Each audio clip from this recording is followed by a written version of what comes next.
drama at Capitol Hill earlier today. On the big question tonight, we are asking you, do you think the government is trying to intimidate Raila Odinga on the Eurobond allegations? Share your views with us. Text your opinion to the number 22155 and we shall be reading some of your views during this live newscast. You can also join this conversation online on Twitter. Tweet us at Ben_Kitili, at KTN News and at KTN Kenya. At the same time, the Orange Democratic Movement Party of Kenya, ODM, now wants President Uhuru Kenyatta to take political responsibility and show Kenyans the infrastructure projects the controversial Eurobond money funded. The party also wants the president to explain to Kenyans how each ministry that received Eurobond money spent it. ODM chairman John Mbadi says contradicting statements on the Eurobond funds from government officials is a clear indication of attempts to cover up theft. Politicians from the government and opposition are still flexing muscles over the proceeds of the now controversial Eurobond worth 250 billion shillings. ODM says the back of accountability on the sovereign bond stops with President Uhuru Kenyatta. We want the president to show Kenyans the infrastructure projects that the Eurobond money funded. This money could finance the equivalent of 8 new thicker superhighways. In other words, thicker superhighway as it is, all the way to Mombasa. Jubilee leadership in parliament maintains the Eurobond money was not stolen as claimed by the opposition. We are challenging him to provide figures the way we have provided to the country, or to work, as he has been called, to the Ethics and Anti-Corruption Commission. Let us see the figures.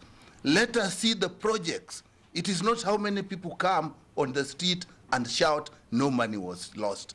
Come and say, this is the amount of money, this is the project, and this is where we have applied it. ODM party questioned why National Treasury Cabinet Secretary Henry Rotich last week Saturday told anti-corruption detectives that he had given ministries that benefited from the Eurobond cash a 3-week ultimatum to file reports on how the money was spent.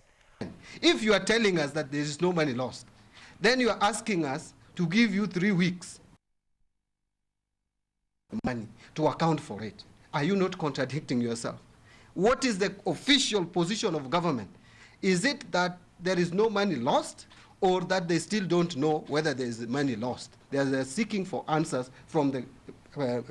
ODM insists that the government has understated domestic borrowing for the 2014-2015 financial year by 140 billion shillings from 250 billion to 110 billion in order to accommodate all the 250 billion shillings Eurobond money in its budget accounts.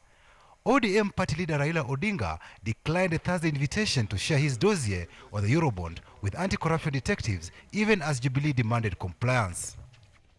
We have provided to the country the figures of how the money was raised, received, and utilized. And if the opposition think they have contrary information, they must present as a duty, not as a privilege. As a duty, they must provide that information to the relevant authorities. That the government accounts are not balancing. And that is why we are saying don't ask Raila Odinga to go anywhere and record any statement. The point is simple. Raila does not work for the government of Kenya. Ours is to identify inconsistencies, lack of accountability. Last week Tuesday, Director of Public Prosecutions Keriako Tobiko gave the anti-corruption team 10 days to conclude investigations on the controversial sovereign bond. But the probe might take longer than expected. Patrick Amimo, KTN News.